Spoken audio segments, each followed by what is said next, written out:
The world is drowning in debt, over $300 trillion and rising. Currencies are losing value, inflation is still biting, and stock markets are struggling to stay stable. Amid this financial storm, investors are asking a single question: is Bitcoin the new safe haven?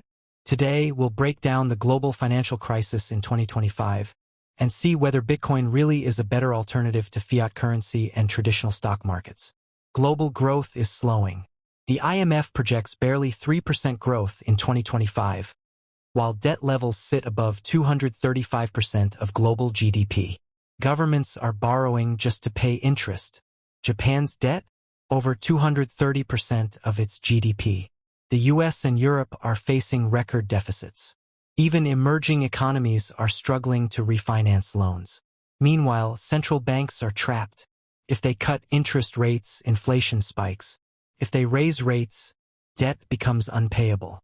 This fragile balance has made investors nervous about fiat currencies like the dollar, euro, or yen, and even the rupee. That's where the debate around Bitcoin begins. In times of crisis, people look for assets that governments can't print, like gold or Bitcoin. And Bitcoin is having a moment. Institutional investors are piling in through ETFs. Supply is fixed. Just 21 million coins will ever exist. It is borderless, transparent, and decentralized. Analysts call it digital gold. Some even predict it could reach $200,000 if global debt fears keep rising. For many, Bitcoin represents freedom from a system built on endless money printing. But here's the other side of the story. Bitcoin is not a guaranteed safe haven. It's a high-risk, high-reward asset. Prices can drop 50% or more within months. Regulations change overnight. Security risks, hacks, and scams still exist. And in financial panics, Bitcoin often falls alongside stocks, not against them. So, the real question isn't, is Bitcoin safe? It's, how much Bitcoin can you safely own?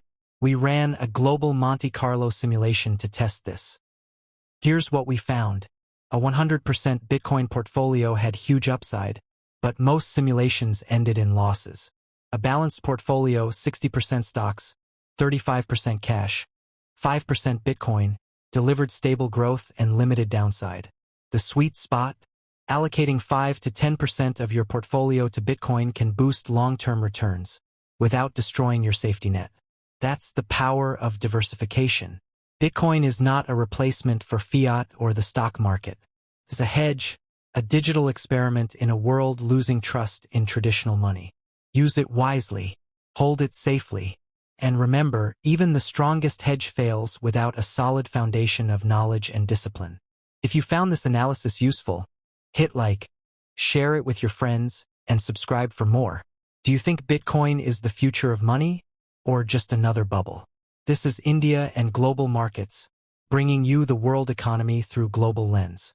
Stay informed, stay smart, and as always, invest wisely.